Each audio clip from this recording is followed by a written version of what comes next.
¿Solo yo veo las caritas o ustedes también? Yo dejo No, ahí. solo tú las ves. Ah, ok. Bueno,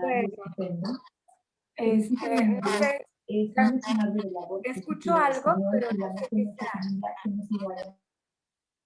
Ay, gracias.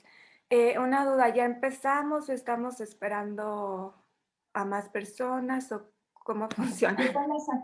Pues si quieres, Sofi, podemos dar unos, ¿qué te parece? Unos 5 minutos más para ver si alguien más se conecta y ya que una vez que estén todos conectados, empezamos, ¿te parece? Ok, sale. Entonces, si quieres, tú me dices aquí. Perfecto, pues aquí sigo.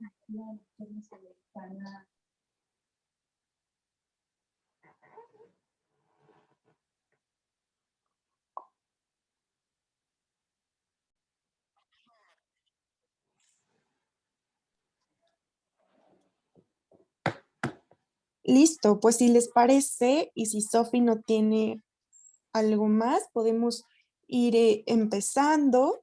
Pues me da mucho gusto verlos por aquí, ¿no? Me da mucho gusto que Sofi nos esté presentando este tema que es muy importante, ¿no? Porque a veces no son temas como muy normales que llevemos a hablar, ¿no? Y creo que no hay mejor que un especialista como Sofi para hablarnos de este tema. Entonces, le doy entrada a Sofi para que pueda compartirnos sobre el tema que nos trajo el día de hoy. Y pues muchas gracias, Sofi, y bienvenida. Hola, pues el día de hoy yo les voy a estar platicando sobre el ciclo menstrual, un poco pensando que como psicólogos esto es algo que tiene, pues encontramos a veces en las conversaciones o en las consultas que tenemos en nuestro día a día. Yo, bueno, les voy a hablar un poco desde donde yo lo he trabajado como educadora sexual y educadora en el método sintotérmico. Y bueno, cuando empecé a pensar en este tema, me venía a la mente cómo de repente en consulta, a mí me ha pasado, y supongo que a muchas de ustedes también, les están contando como alguna experiencia que tuvieron y les están contando que se sentían tristes o enojadas o alguna emoción como intensa. Y luego complementan con esta frase, pero al día siguiente me bajó y entonces algo así como si eso explicara las emociones, hiciera innecesario elaborarlas, o peor, tantito como si las invalidara, ¿no? Como ese enojo no tiene ninguna validez porque es que era puramente hormonal, ¿no? Como si fuera totalmente como una especie de ruido que se metiera en nuestras emociones y no una emoción válida, ¿no? Entonces, pues creo que como psicólogos tendríamos que tener como pues claridad de qué es lo cómo están conectados el ciclo con, con esta experiencia emocional para ayudar a vivirlo de una forma más, pues más sana y con mayor bienestar, ¿no? Pensaba también bueno, que no solamente encontramos esta frase de, pero al día siguiente me bajó y ya eso explica las emociones, sino que también constantemente estamos hablando de nuestra fertilidad, porque la fertilidad no solamente es la posibilidad de tener o no tener un embarazo, sino también es salud por todo esto, por todo el efecto que tiene en nuestros distintos órganos y sistemas. Y es con salud que creamos, que vivimos, que disfrutamos, ¿no? Y creo que, bueno, es un tema que a veces resulta espinoso emocionalmente. Por ejemplo, hay mucha, bueno, partimos de que hay mucha desinformación. Muchas veces es un tema del que apenas se habla y si se habla únicamente de la menstruación, ¿no? Digamos porque tiene esta parte práctica de cómo la vamos a gestionar, cómo vamos a entender que ese sangrado en algún momento de la pubertad aparece, ¿no? Pero no nos cuentan qué sucede en las diferentes fases y entonces vamos como tomando ciertas decisiones como al azar o con miedo, frustración y culpa, ¿no? Y a veces esta frustración es porque no encuentro un método anticonceptivo que realmente me satisfaga mis necesidades y que no tenga efectos secundarios o que me resulte adecuado, ¿no? pero a veces es porque no puedo lograr un embarazo y estoy ahí tratando de atinarle al día 14 porque nadie me explicó que la ovulación no es así de precisa, ¿no? A veces vivimos pues nuestra fertilidad con miedo. ¿Cuántas veces no han habido sustos por que sintamos que estamos en riesgo de un embarazo? Y muchas veces también por culpa de cómo tomamos estas decisiones, ¿no? De que si somos mamás porque somos mamás, que si no somos mamás porque no somos mamás, que si por cómo estamos criando, que si cómo estamos decidiendo los anticonceptivos, cómo estamos decidiendo compartir nuestra sexualidad. Entonces, genera como una carga emocional muy fuerte que seguramente hemos escuchado en terapia, ¿no? También hay una fuerte carga de abandono social. De entrada, no hay educación suficiente y de calidad sobre estos temas, pero también hay una cosa como de dejarnos solas en los momentos difíciles e incluso de criminalización, por ejemplo, con la interrupción legal del embarazo, ¿no? Que aunque sea legal, de repente pues se orilla hacia la criminalización, ¿no?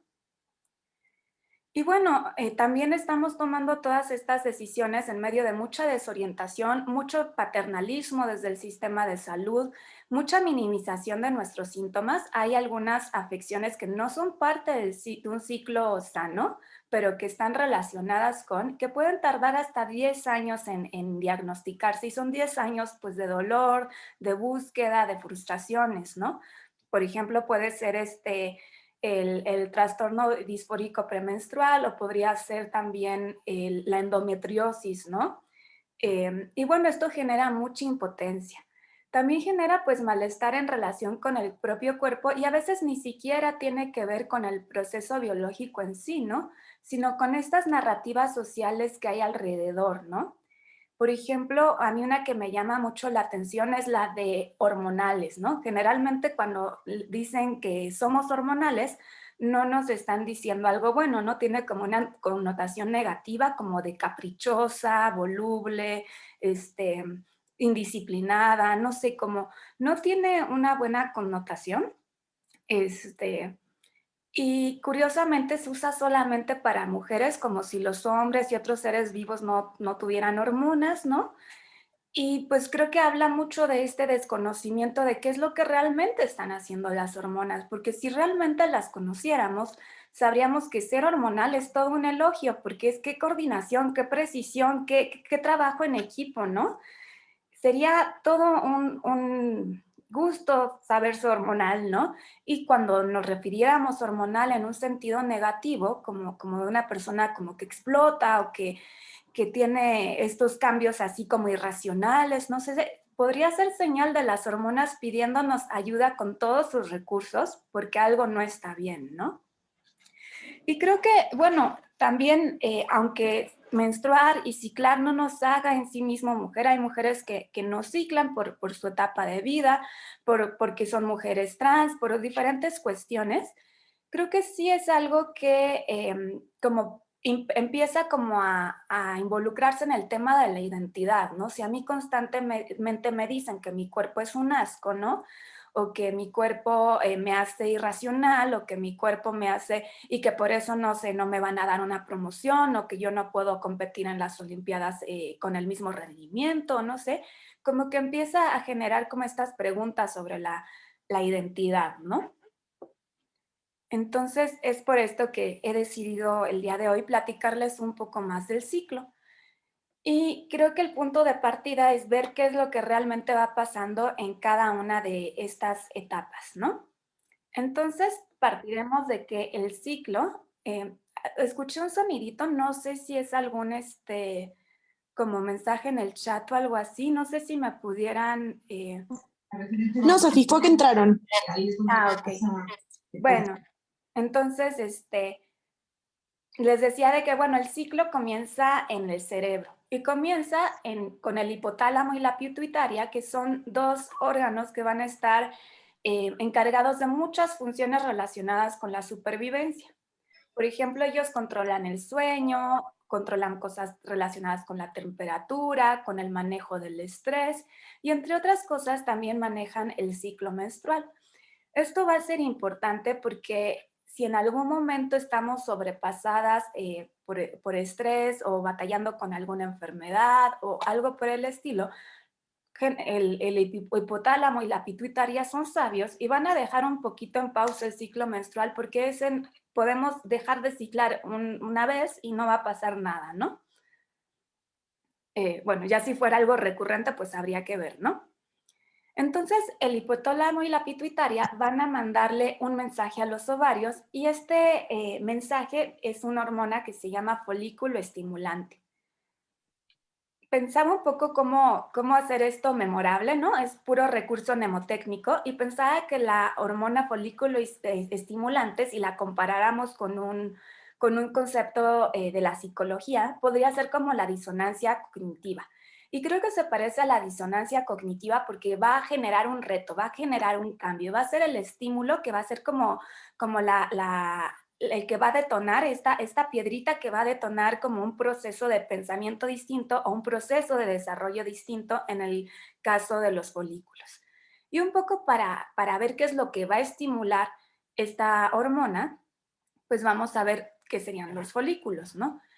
El ovario, si lo comparáramos con una granada, cada folículo sería uno de estos granitos rojos.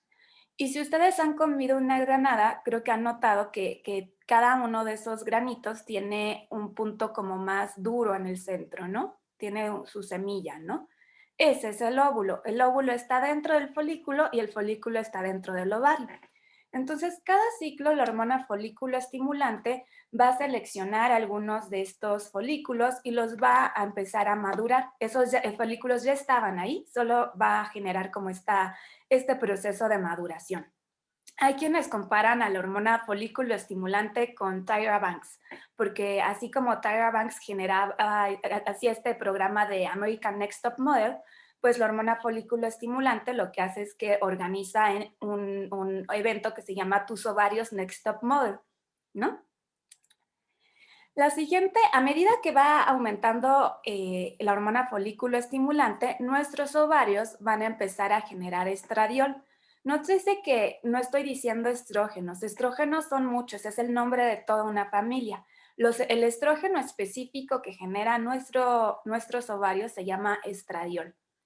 El estradiol se me ocurrió que lo podríamos comparar con la resiliencia, ¿no? Porque si ya la hormona folículo estimulante genera un cambio, pues el estradiol lo va a continuar, ¿no? Va a mantener ese esfuerzo. Y bueno, el estradiol tiene un efecto en muchos órganos de nuestro cuerpo, ¿no? Tiene que ver con nuestra salud a nivel nervioso, tiene que ver a nivel cardíaco, metabólico, óseo, neurológico, dermatológico, o sea, realmente afecta muchos sistemas, ¿no? Y eso me parece importante porque generalmente cuando abrimos un libro de biología donde está el tema de sexualidad, hablan de ciclar como si fuera para tener o no un embarazo, ¿no? Otra cosa que hace el estradiol es que aumenta la libido, aumenta la serotonina y la dopamina. Y también, bueno, es una hormona muy energética. Por eso también me recordaba esta liga, ¿no? O esta resiliencia. Hay mucha energía ahí puesta. Ujú. Y bueno, el estradiol va a generar cambios muy específicos en nuestros órganos sexuales. En el endometrio, que es el recubrimiento interno del útero, lo va a engrosar. Ujú.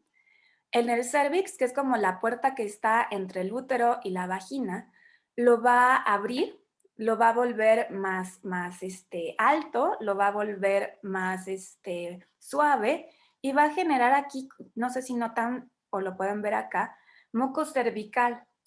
Este moco cervical va a ser muy importante. Hay ocasiones que generalmente lo podemos ver en la entrada de la vulva. Hasta aquí me parece importante resaltar algunos datos. No necesariamente ovulamos el día 14 ni a la mitad del ciclo. ¿Por qué? Porque este esfuerzo partió del cerebro y del hipotálamo y la pituitaria que están controlando muchas funciones que tienen que ver con la supervivencia. Van a haber ciclos donde va a ser más fácil lograr la ovulación y va a haber otros donde va a ser más difícil. Ajá, y va a tardar más tiempo. Aquí algo que es importante es que esta etapa, bueno, más bien esta fase del ciclo va a ser variable. Hay quienes la comparan con un acordeón, porque se puede extender. Hay ciclos donde puede ser más difícil y se extiende, se extiende, se extiende. Aunque el óvulo solamente vive un día, somos fértiles más de un día al ciclo, y esto tiene que ver con el moco cervical. Últimamente, yo no sé si es algo como que se está escuchando en otros lugares, pero al menos yo que estoy trabajando muy de cerca con estos temas, me toca ver no sé, en redes sociales que dicen que solamente el moco clara de huevo es fértil o que este moco es el que señala que estás ovulando. En realidad no sabemos si estamos ovulando todavía, nada más sabemos que hay niveles altos de estradiol, pero todos estos mocos cervicales que pueden ser a veces más densos, más opacos, poca cantidad, mayor cantidad, más elásticos, menos elásticos, todos estos mocos cervicales son fértiles antes de que comprobemos ovulación. Y es que a veces cuando nos hablan del ciclo, no nos mencionan siquiera el moco cervical. Hay muchas mujeres que cuando lo ven por primera vez piensan que están teniendo una infección o que es sí, algo como algo raro, ¿no? Como nos han enseñado a relacionarnos con nuestro cuerpo desde la enfermedad.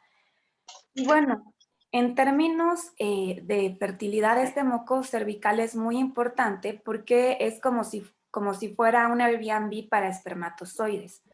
Los espermatozoides pues están acostumbrados a un ecosistema más básico, que es como el que te hay en el semen, y la vagina es ácida. Entonces, cuando no hay moco cervical, apenas pueden vivir unas, no sé, 5 o 6 horas, ¿no?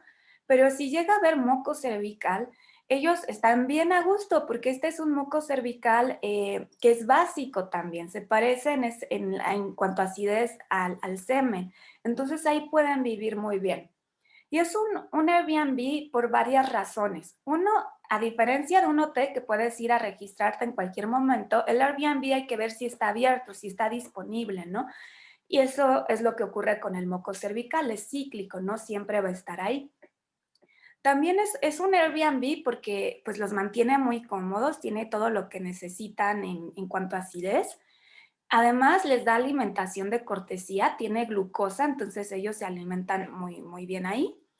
Tiene además, digamos que les gestiona la visa, ¿no? Porque no tiene tantas células blancas, no hay tantos representantes del sistema inmune, entonces no los ataca, entonces pues ellos llegan muy a gusto a pasar ahí sus vacaciones. Y dependiendo un poco de los niveles de estradiol, puede tener dos situaciones distintas. Hay uno que forma como canalitos con barreras, ¿no? Y esas barreras, figúrense que fuera como el cadenero del antro. Ve un espermatozoide y le dice, ay, tú tienes dos colitas, tú no pasas. Ay, tú nadas muy lento, ay, tú tampoco. Ay, tú me caíste mal, ah, tú tampoco. Pero a los demás sí los va dejando pasar. A medida que aumentan los niveles de estradiol, pues se va el cadenero del antro y volviendo a la metáfora del Airbnb, es como si les diera guías turísticas. Les forma unos canales que como si fueran carreteras para que lleguen más fácil hacia el óvulo, ¿no? Entonces, la diferencia es que cuando sí hay moco cervical, en vez de vivir 5 o 6 horas, pueden vivir 5 o 6 días. Es decir, podríamos no haber ovulado hasta, no sé, el viernes, haber tenido relaciones un lunes y aún así, pues los espermatozoides pasaron muy a gusto su semana en el Airbnb y el viernes se fueron al tour del óvulo y hubo un embarazo. Pero bueno, la siguiente hormona que va a aparecer es la hormona luteinizante. Esta es una hormona que viene también del cerebro, del hipotálamo y la pituitaria hacia los ovarios. Y comparándola con un concepto psicológico, se me ocurrió que podría ser como el insight, ¿no? Este momento que te cae el 20, ¿no? Y parece que toda la acción está en ese micromomento y no, a veces no vemos cómo hubo todo un proceso muy largo para llevarnos ahí. Y me recuerda al insight porque lo que va a hacer la hormona luteinizante es que va a desencadenar la ovulación, es la que da la última llamada. Hay quienes lo comparan con Miranda Priestley en El Diablo Viste a la Moda, ¿no? Llega así rapidísimo. ¿Y qué están haciendo? Ya tiene que estar todo listo para el desfile, ¿no? Pues un poco eso es lo que hace la hormona luteinizante. Hasta aquí hay que recordar que solamente hay un evento ovulatorio al ciclo, es decir, si liberamos más de un óvulo, entre uno y otro no hay más de 24 horas de diferencia. Y el cuerpo puede hacer más de un intento de ovulación, es decir, podemos notar niveles altos de estradiol, el cuerpo puede estar haciendo su esfuerzo de llegar a la cima, es resiliente y ahí va el estradiol tratando de lograr los niveles necesarios la ovulación y a lo mejor no llega al primer intento, a lo mejor no llega al segundo, pero llega un momento donde hay suficiente estradiol como para convocar a la hormona luteinizante y es ahí cuando ahora sí ovulamos. Algo importante es que la ovulación no se puede predecir, no necesariamente es el día 14, no necesariamente es a la mitad del ciclo, no necesariamente es en un rango de días entre, no sé, el 11 y el 16, no es necesariamente cuando te diga la app, ahora está muy de moda las apps del ciclo, y tienen predicciones y realmente pues este es un juego de azar porque no sabe tu app cómo están tus niveles hormonales. Y bueno, otra cosa que hace la hormona luteinizante es que va a convertir el folículo en una glándula que se llama cuerpo lúteo. ¿Se acuerdan de la granada? Pues ahora ese granito que había en la granada, el blanquito, más bien el rojo que envolvía el óvulo, ahora lo voy a representar como estos granitos de maíz para hacer, ¿no? Entonces, lo que va a hacer la hormona luteinizante es que lo va a transformar en algo que se llama cuerpo lúteo, que es una glándula temporal y yo la veo como una palomita de maíz en los diagramas, por eso es que usé una palomita de maíz. Parece una palomita de maíz con mucha, mucha mantequilla porque se ven amarillitas en los diagramas. Y bueno, este cuerpo lúteo lo que va a hacer es que va a producir progesterona. Esta es una hormona que se produce en el cuerpo lúteo que está en los ovarios y va directamente a tener un efecto sobre nuestros órganos sexuales, pero también en otras partes del cuerpo. Si lo comparara con un concepto psicológico, diría que es la relajación, porque justamente uno de los efectos de la progesterona es que nos relaja muscularmente, promueve la calma, el sueño, que creo que es algo que muchas veces no relacionamos con la última fase del ciclo, ¿no? Muchas veces, al contrario, hay como mucha como tensión, no se duerme bien, hay muchas emociones como revueltas, ¿no? Y pues quiero decirles que esa es la progesterona pidiendo auxilio. La progesterona quizás logramos una ovulación, quizás llegó de panzazo y por eso no estamos viviendo esa época esa etapa del ciclo como con ese efecto de la progesterona. Hay quienes comparan a la progesterona con Marie Kondo por algunas cosas que ahorita les voy a contar. Y bueno, entonces el cuerpo lúteo va a tener un efecto también en nuestra salud eh, neurológica, cardíaca, ósea, metabólica. Va a tener un efecto muy particular en relación con la tiroides, que se puede ver en la temperatura.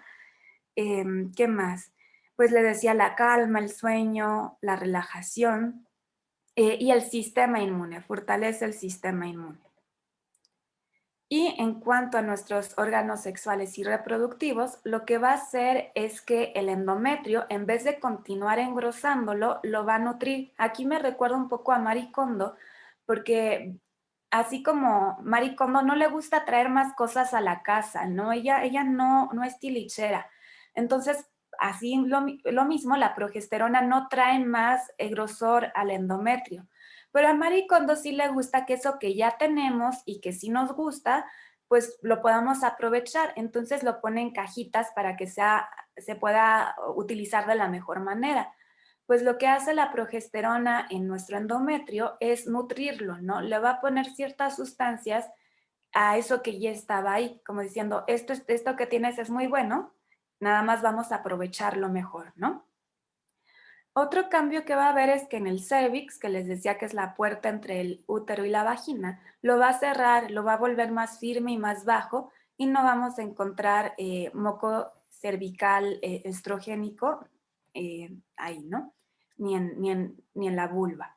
Y algo también que hace la progesterona es que cambia la temperatura basal. La temperatura basal es la temperatura del cuerpo en reposo y una vez que la progesterona está teniendo su efecto, aumenta ligeramente.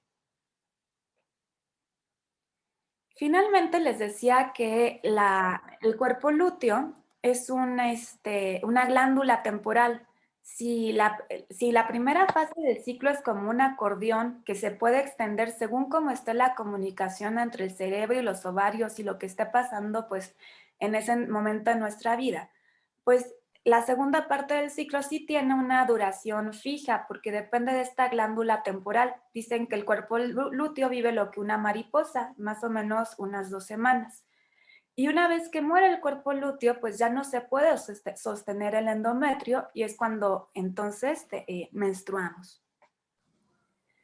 Algo que me parece importante es que la menstruación es específicamente ese sangrado que obtenemos aproximadamente 2 semanas después de haber ovulado. Si no hay ovulación, no hay menstruación. Y creo que esto es algo que muchas mujeres no estamos, es como a veces la menstruación o este sangrado que observamos es nuestro único punto de contacto con el ciclo, porque no tenemos la información necesaria para conocer las otras fases. Y entonces a veces tomamos anticonceptivos hormonales y pensamos que estamos ovulando y que estamos menstruando, y eso no es así. Aquí yo creo que, bueno, las decisiones sobre anticoncepción son personales, no hay una respuesta única, no hay respuestas prefabricadas, no se toman en serie, sino en serio, pero sí me parece importante que sepamos que hay métodos que permiten la ovulación y hay métodos que no permiten la ovulación. Es decir, si nos vamos del lado derecho, encontramos métodos que permitan la ovulación el 100% de las veces, como el condón, el diafragma y el capuchón, y el DIU para agar, que es el DIU de cobre. El DIU de cobre sí puede tener otro tipo de efectos en el cuerpo porque el cobre por lo que el cobre genera en el ecosistema, pero sí permite la ovulación. Luego está el DIU hormonal. Aquí va a haber un cambio ligero. Yo les estoy poniendo como referencia el Mirena. Este suprime la ovulación el 85% de los ciclos el primer año, pero luego va aumentando el porcentaje de ovulación. Luego tenemos las píldoras que en general sí tienden más a suprimir la ovulación. Solo de progestina sin desogestrel lo suprime al 50%. Pero si es de progestina con desogestrel, al 97%. Y si es combinada, la suprime al 100%. O sea, si tomamos una píldora, lo más probable es que sí estemos suprimiendo la ovulación. Y luego están el anillo vaginal, el parche, la inyección y el implante subdérmico, y todos estos suprimen la ovulación al 100% de los ciclos. A mí esto me parece importante tenerlo en cuenta porque uno, cuando lo que les contaba, la ovulación es la única forma que tiene nuestro cuerpo de generar progesterona. Y la progesterona no solamente sirve para sostener un embarazo y sostener el endometrio y demás, sino que tiene este efecto en los diferentes órganos y sistemas que les decía, ¿no? Y es importante porque además ayuda a balancear, generar un balance en relación con el estradiol. Entonces, cuando no estamos ovulando, no tenemos esos efectos necesarios para nuestra salud. Y también me parece importante porque creo que tengo la curiosidad, la verdad no tengo cómo probarlo, pero tengo ahí como una hipótesis de que a veces podríamos estar confundiendo como nuestras hormonas con los efectos de los anticonceptivos, que pensamos que los efectos secundarios es lo normal, ¿no? Y que es nuestro cuerpo siendo hormonal en el sentido negativo, ¿no? Algo que me parece importante resaltar es que cada ciclo es único, no se puede predecir, no hace mucho caso comparar nos con ciclos pasados o con el ciclo de otras mujeres, otras personas cíclicas, em, porque cada vez que mande ese mensaje el cerebro a los ovarios, cada vez va a ser diferente. Nos ayuda a crear un mapa colectivo, ¿no? Pero no busquemos encajar en estas cajitas cuadradas de ciclos de 28 días o ovulaciones energetizantes, ¿no? Cada quien lo vive de una forma única, ¿no? Y una de estas diferencias que me parece muy importante resaltar es la que les decía de la fase folicular y la fase lútea. La fase lútea depende del cuerpo lúteo. El cuerpo lúteo es una glándula temporal y vive solamente unos 12, 16 días, cuando mucho. Entonces, este es estable. Vive lo que una mariposa. La fase folicular, en cambio, es la que depende de la comunicación entre el cerebro y los ovarios. Entonces puede alargarse, acortarse. Es más frecuente que se alargue a que se acorte. A mí se me figura, ¿no? Que fuera como si el cerebro quisiera hacer palomitas. Y hay días de que las hace y en 5 minutos están las palomitas listas y en 5 minutos se las come. Pero hay otros días que está tratando de hacer sus palomitas y suena el teléfono y le mandan un mensaje y hay una emergencia y él toca la puerta y ladra un perro y no se puede concentrar el pobre cerebro en hacer sus palomitas. Entonces el proceso se alarga, pero una vez que están hechas, pues se las come igual de rápido, ¿no? También, bueno, creo que es importante ver que cómo dividimos el ciclo, cómo vamos a separar las fases, depende del punto de vista. Cuando yo hablo de folicular y de lútea, estoy hablando de lo que está sucediendo en los ovarios. En la folicular, los folículos se están desarrollando y en la lútea, más bien, el cuerpo lúteo está produciendo progesterona. Y la ovulación no es como tal una fase, es solamente un evento. Dura 24 horas cuando mucho y ya fue, ¿no? Entonces es un evento, no una fase. Si me voy a la perspectiva del útero, estaríamos hablando de otras dos fases. Por un lado está la proliferativa, que es cuando comienza a crecer el endometrio, y una parte de esta fase proliferativa, esa incluye cuando estamos menstruando. Luego tenemos otra vez el evento de la ovulación y luego tenemos una fase secretora, que es cuando la progesterona está haciendo que se segreguen sustancias que enriquecen o nutren el endometrio. Habitualmente hablamos de 4 fases y entonces esto es una especie de combinación entre todos estos factores, ¿no? Normalmente hablamos de menstrual, que tendría que ver pues directamente con la menstruación, preovulatoria, que tendría que ver con mayores niveles de energía y con que empieza a haber moco cervical. Luego está la ovulatoria, que en realidad, bueno, les decía, para mí es más bien un evento, pero muchas veces se habla de fase ovulatoria. Y luego está la premenstrual. El recuadro que puse aquí es lo que simboliza la fase fértil. O sea, hay momentos del ciclo donde no somos fértiles una vez después de haber ovulado. Y bueno, sí podría coincidir con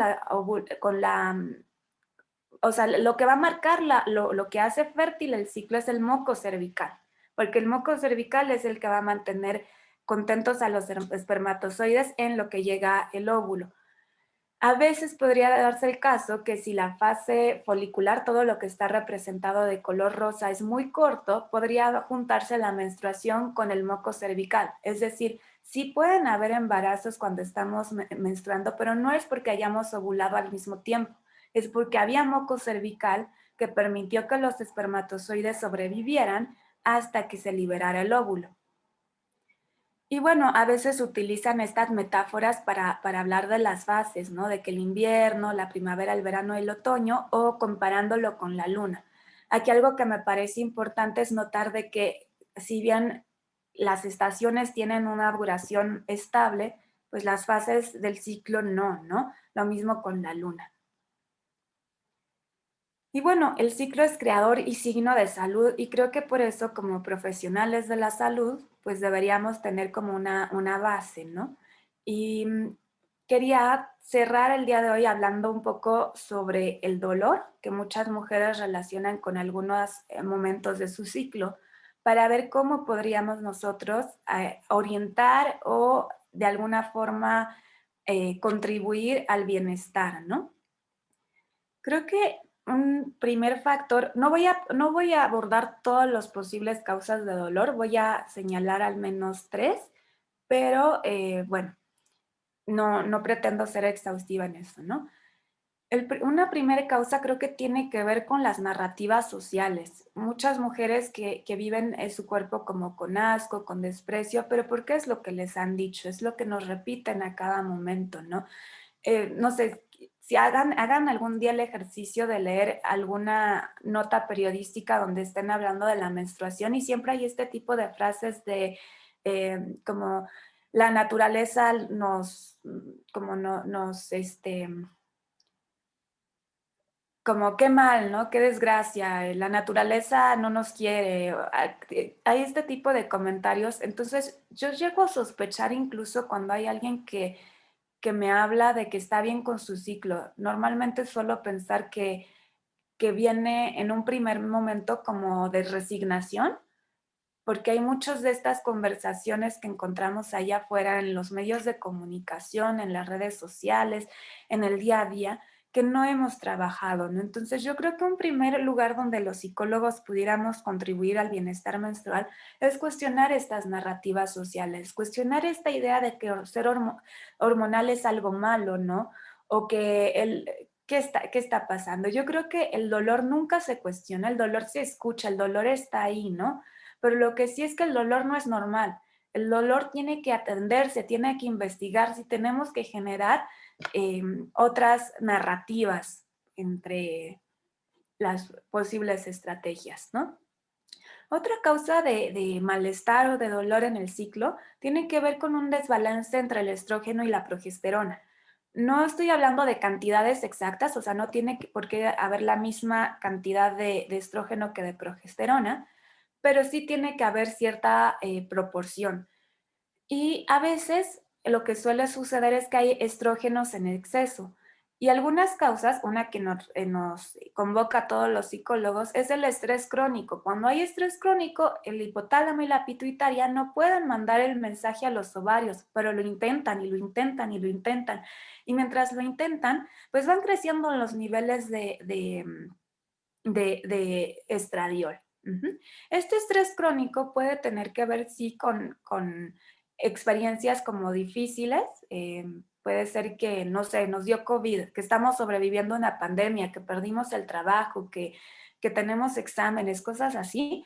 Pero también puede ser cosas buenas que están generando como una disrupción, ¿no? También puede haber estrés si, no sé, nos ganamos la lotería o si tenemos un viaje, para el cuerpo puede ser estresante porque cambia sus rutinas, ¿no? También el estrés tendría que ver con no tener buenos hábitos de sueño, de alimentación, de descanso, de ejercicio.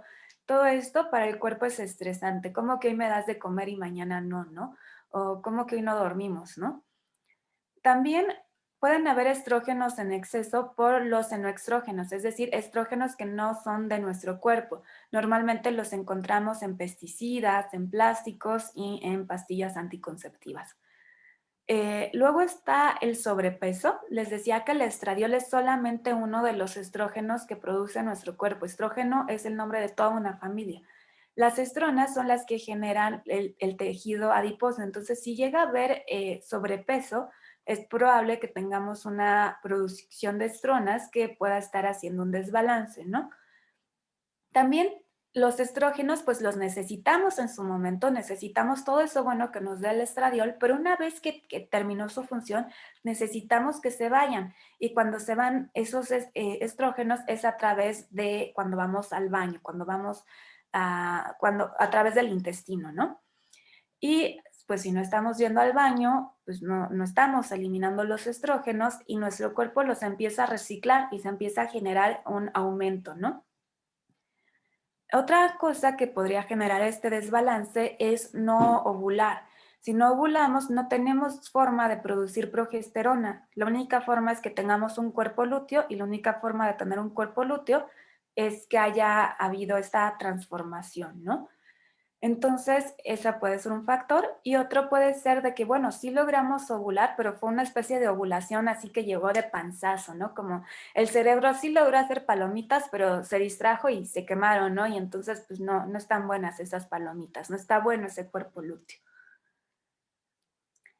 Otra causa tiene que ver con la inflamación excesiva.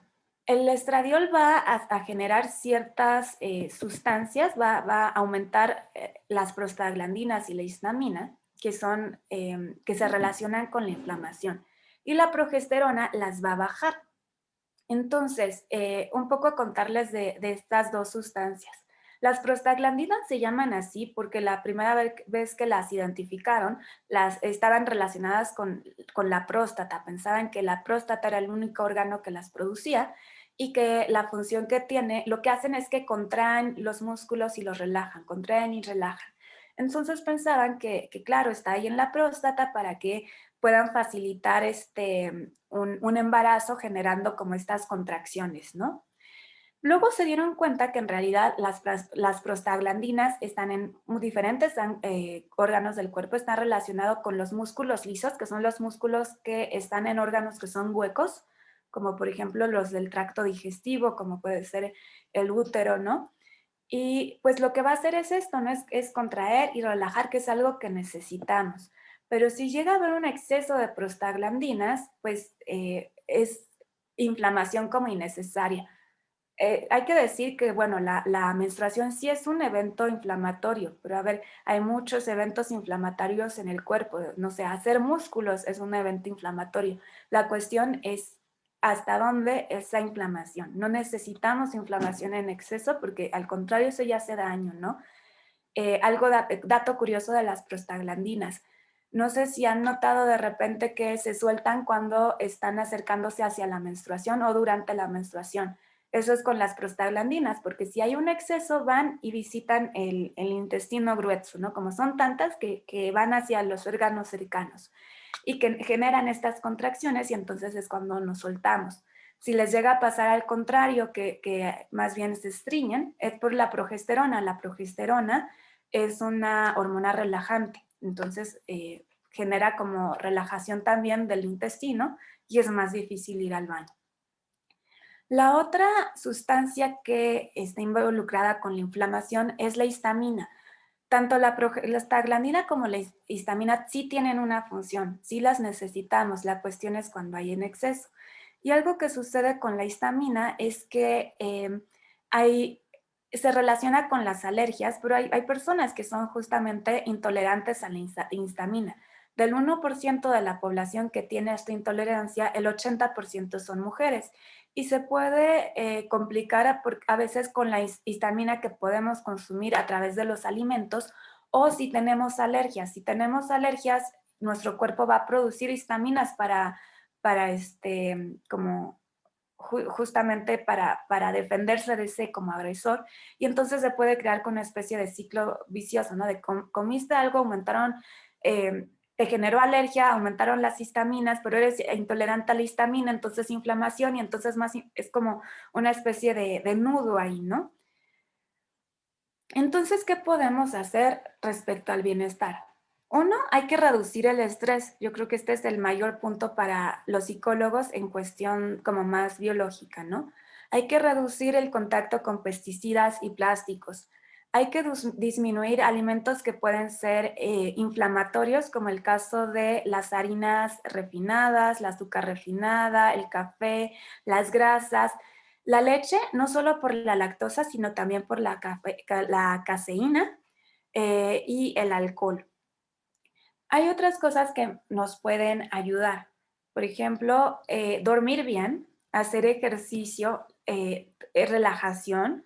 Nos puede ayudar a consumir una dieta balanceada, tener un microbioma intestinal sano, tener unas evacuaciones necesarias, ¿no?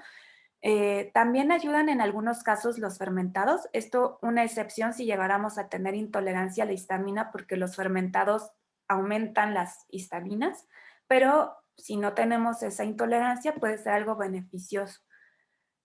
Pueden ayudarnos alimentos antiinflamatorios, las crucíferas y los vegetales de hoja verde son muy buenos para nuestros órganos sexuales y reproductivos.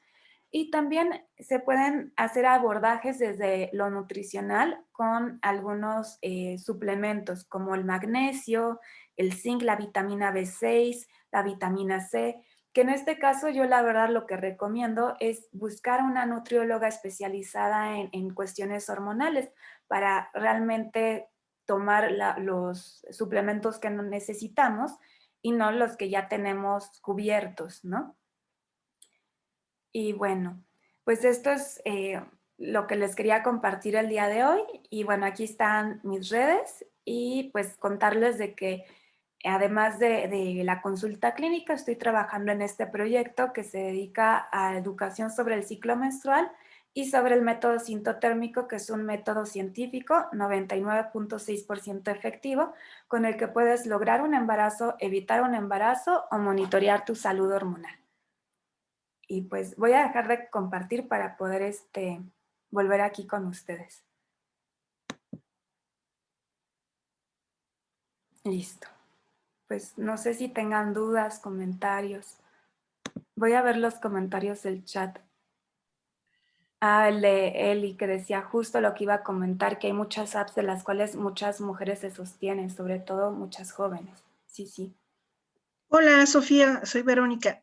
Hola, Vero. Una preguntota. En esta parte de la visibilización ahora de la menstruación, que me parece súper importante, ¿no? Nuevamente en la cuestión del cuerpo, de cómo las chicas ahora y las mujeres, pues que siguen menstruando, ¿no? Tomen posesión como de esta parte de su menstruación. Conocimiento, posesión, bueno, ese término lo estoy utilizando, pero, ¿no? Que se apropien en todo caso de lo que les pasa, ¿no? ¿Qué es lo que les pasa internamente al cuerpo? Pero, y esta parte del proyecto, desde que empezaste a publicar, me llama la atención, ¿cómo es? O sea, son talleres, ¿qué hace la psicología en este caso? ¿Talleres desde la clínica? ¿Solamente es orientación, información? Porque esto que habla sobre cómo podemos ayudar, ¿qué tanto se puede convertir como parte del paquete cuando trabajamos con mujeres? ¿No?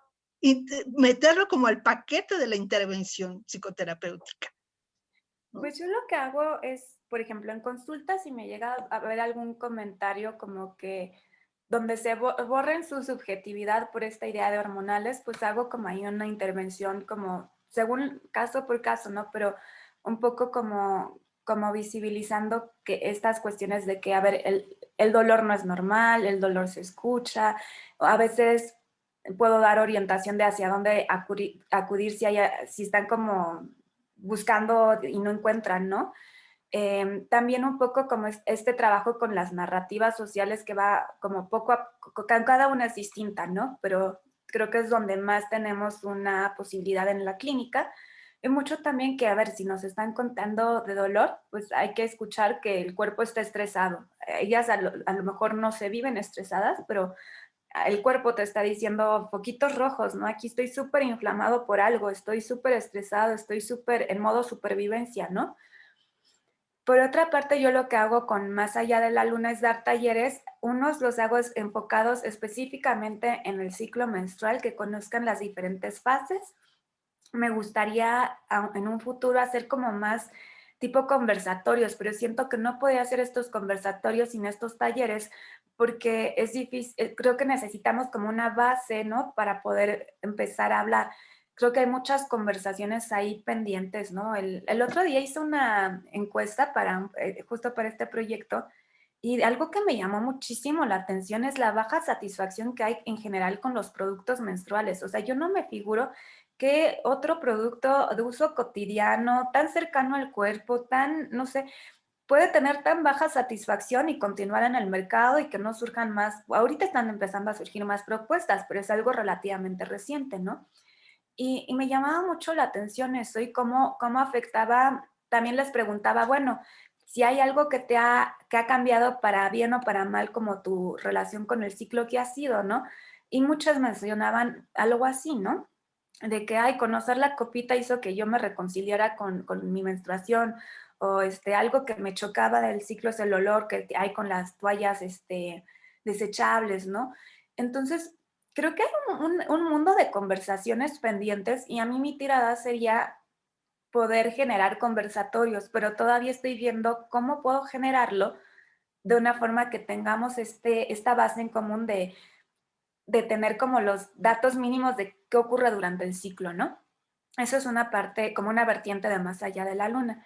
Y la otra es el método sintotérmico, que es un método en el que me estoy certificando, que lo que hace es enseñarte, a ver, no podemos ver las hormonas directamente, no podemos ver la ovulación directamente, pero lo que sí podemos hacer es ver los efectos de esas hormonas. Esos efectos les llamamos biomarcadores y al menos hay 3 que son muy importantes. Uno es el moco cervical, aprender a verlo y ver cómo va cambiando y sus características, ¿no? Luego está el cérvix. Les decía que el cérvix se abre, se cierra, se vuelve más alto, más bajo. Eso también nos da información sobre nuestra fertilidad. Otro es bueno, y junto con el moco cervical va la sensación vaginal. A veces el moco cervical es tanta agua que en sus componentes que a veces no vemos como tal un moco, pero sí nos sentimos más húmedas o más como lubricativo, ¿no? Entonces, aprender a detectar también esa sensación es importante, ¿no? Y luego está la temperatura basal. La temperatura basal se está poniendo como muy de moda, yo creo que porque es el más sencillo de estos biomarcadores de aprender, pero hay que tener en cuenta que solo nos sirve para hacer que ovulamos en retrospectiva, no nos ayuda a abrir la ventana fértil. Y junto con estos biomarcadores lo que haces es identificar, hoy estoy fértil, sí o no, ¿no? Y entonces tú decides qué haces con esa ventana fértil. Un dato que se me hace así súper escandaloso es que 2 de cada 3 mujeres que toman anticoncepción de emergencia tomaron sin estar siquiera fértiles, ¿no? Que yo creo que, bueno, qué bueno que existe esa anticoncepción de emergencia, es parte del continuo de posibilidades que necesitamos para gestionar nuestra fertilidad, pero es una bomba si la tomamos así como así, ¿no? Entonces estoy haciendo esta otra parte, ¿no? Y ahí sí tengo como un programa que espero ya lanzar en agosto, espero que sí sea. Y si nadie va a preguntar otra cosa, me surge otra duda. Ahora con este DSM-5 en su quinta edición, ¿qué tanto se está, no sé, estadísticamente, sí se está diagnosticando el trastorno disfórico premenstrual? ¿Qué tanto sí se está utilizando o solamente, nuevamente, en esta ahora etiquetación, sobre diagnóstico? La verdad no sé cuál sea la, a nivel estadístico como estemos. A mí la verdad, si soy muy sincera, me genera un poco de ruido porque, digamos, el papá del trastorno no disfórico premenstrual fue el síndrome premenstrual. Y yo creo que le preguntas a cualquier mujer si tiene síndrome premenstrual y la gran mayoría dice que lo tiene, pero es que la cantidad de síntomas que están ahí en ese síndrome son tantísimos, que te hace preguntarte si estamos viendo un solo fenómeno o son varios, ¿no?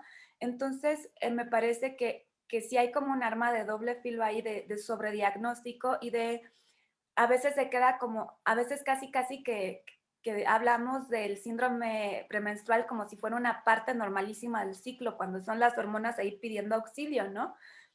Entonces, a mí no me gusta como normalizar, ¿no? Y no estaría a favor como de la sobreetiquetación, pero sí he conocido mujeres que me decían, es que yo cada fase premenstrual estaba de que me quería matar o quería matar a alguien más, ¿no? De tal cual intentos de suicidio, ¿no? Y dicen que iban con ginecólogos y nada, ¿no? Que iban, internistas, nada, hasta que en algún momento fueron a dar con un psiquiatra, las diagnosticaron con esto, toman una pastilla y ya no se quieren matar cada mes. Entonces siento como, a ver, yo no quiero que todas las mujeres vayamos pensando que tenemos síndrome premenstrual y quiero que todo dolor se escuche y creo que hay muchos dolores que a lo mejor pasan por otros lugares, pero la verdad es que más allá de si yo entiendo o no ese trastorno en específico, me parece bien importante que alguien que está viviendo algo de esa forma encuentre atención temprana. Gracias, gracias. Saludos, chicas. Saludos.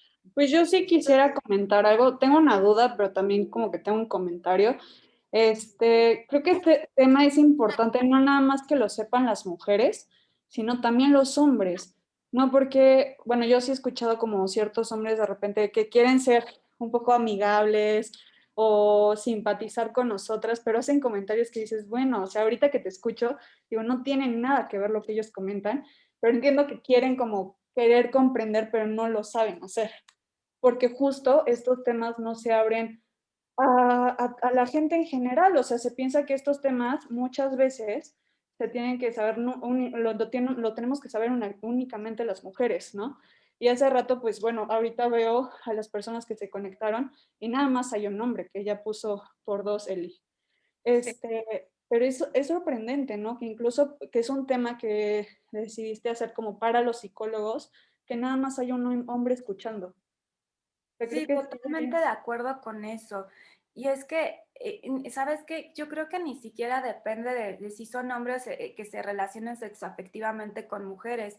No necesita pasar eso para que tengan como esta necesidad de saber.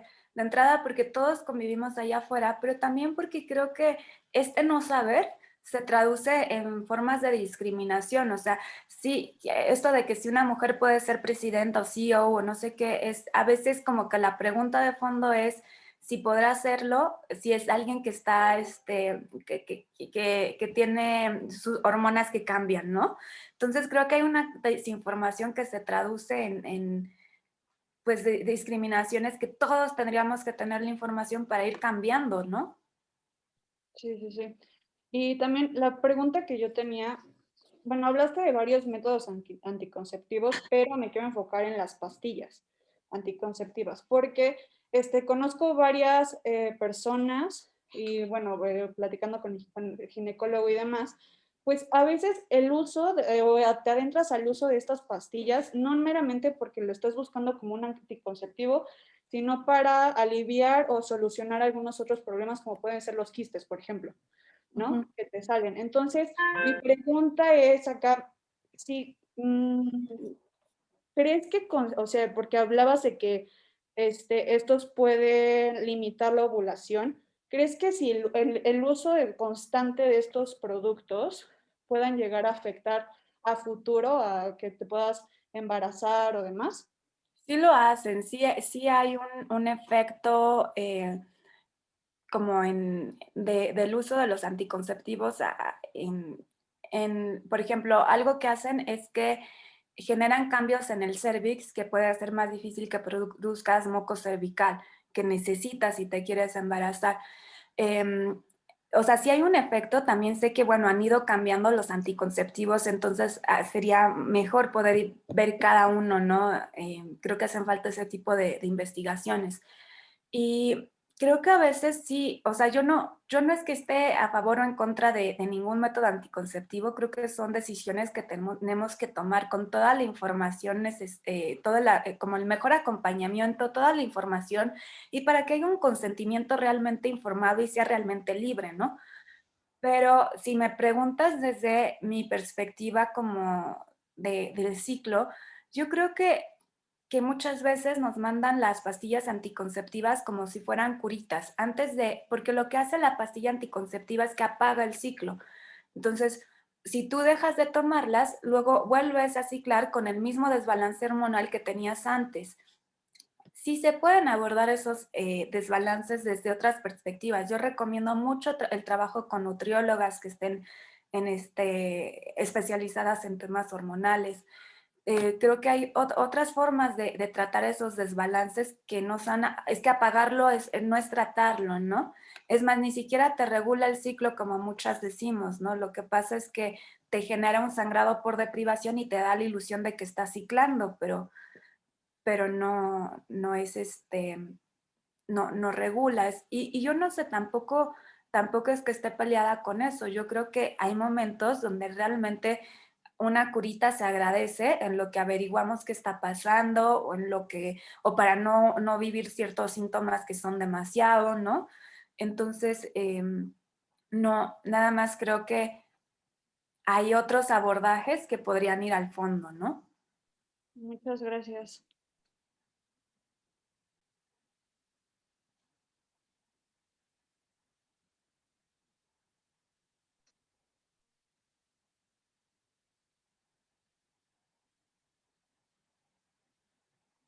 Sofi, yo tengo una pregunta.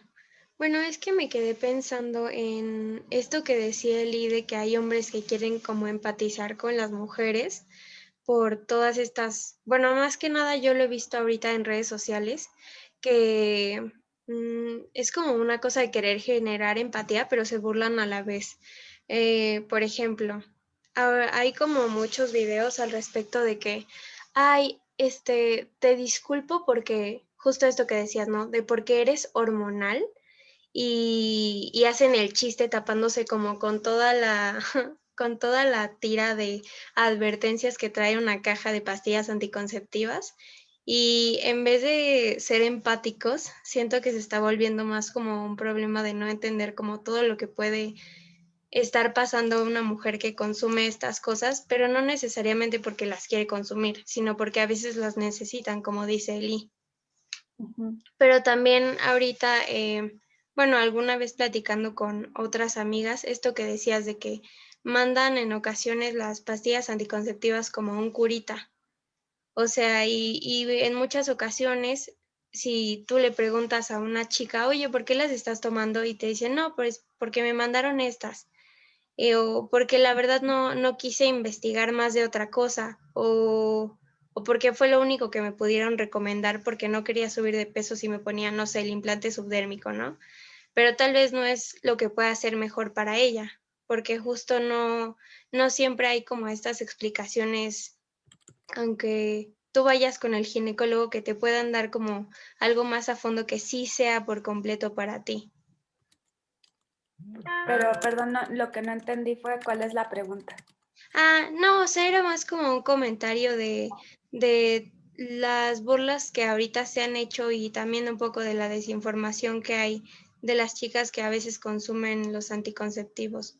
Sí, es complicado porque, o sea, si no hay información, es muy difícil como, pues, generar un cambio o sea, no se cambian las narrativas, no se cambian las prácticas, no se crean, es más, no hay dinero para financiar investigaciones en esto. Es más, hasta ahí, ¿no? Por ejemplo, en cuestiones de medicinas estaba leyendo, ahorita no tengo el dato así preciso, pero que de las medicinas que se aprueban y que luego se sacan del mercado por efectos, muchas veces son por efectos en mujeres, porque de entrada no las probaron en igualdad en hombres y en mujeres, porque se considera que el ciclo mete ruido. Y es que, a ver, siendo como empáticos con los investigadores, a ver si es más complicado estudiar cuando hay un ciclo en curso, porque tienes que tener saber en qué fase está cada mujer y saber que a lo mejor todas estén en fase lútea o que todas estén en fase folicular o que todas, ¿no?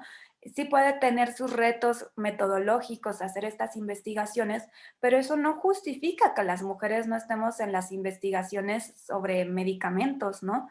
Es hasta, creo que fue en el 94 que pasaron que empezaron como a obligar a las farmacéuticas a que si investigas un tratamiento necesitas hombres y mujeres para saber qué está pasando en cuerpos que metabólicamente tienen estas diferencias, ¿no? Pero luego pasa esto, ¿no? De que, por ejemplo, con la vacuna, ¿no? Que no hubiera una forma oficial de reportar si te está generando algún efecto secundario. Y luego se empezó a hacer como de una forma más autogestiva. Hay ahorita cualquier cantidad de encuestas, pero todas han surgido como desde abajo, ¿no? Desde mujeres que no estaban relacionadas con la investigación de la vacuna, pero que se dedicaban a estos temas o que empatizaron con estos temas y empezaron a hacerlo. Entonces sí, yo creo que falta muchísimo que hacer y quizás lo primero es como información y desnormalizar tantas cosas, desnormalizar el dolor, desnormalizar la pastilla como curita, desnormalizar esta idea de hormonal como algo malo, ¿no? Pero bueno, les dejaba aquí en el chat los títulos de 2 libros, Beyond the Pill de Jolene Brighten y Cómo reparar tu ciclo menstrual de Lara Briden. Creo que son 2 libros que pueden dar una buena orientación pensando en más allá de los anticonceptivos hormonales, ¿no? Gracias. Nada. Listo, pues muchas gracias, Sofía. Si alguien más ya no tiene dudas o preguntas, me gustaría cerrar esta charla que tuvimos el día de hoy, colega, y agradecerte, Sofía, por tu ponencia y toda la información que nos brindaste el día de hoy. Gracias. Gracias a ustedes y pues nos esperamos poder encontrarnos en la siguiente edición de Colega. Sofía, muchas gracias y un beso y un saludo a todos. Gracias. Nos vemos. Adiós.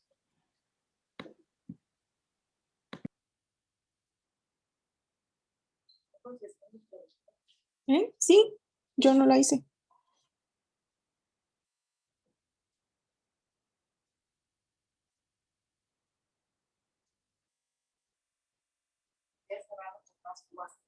No.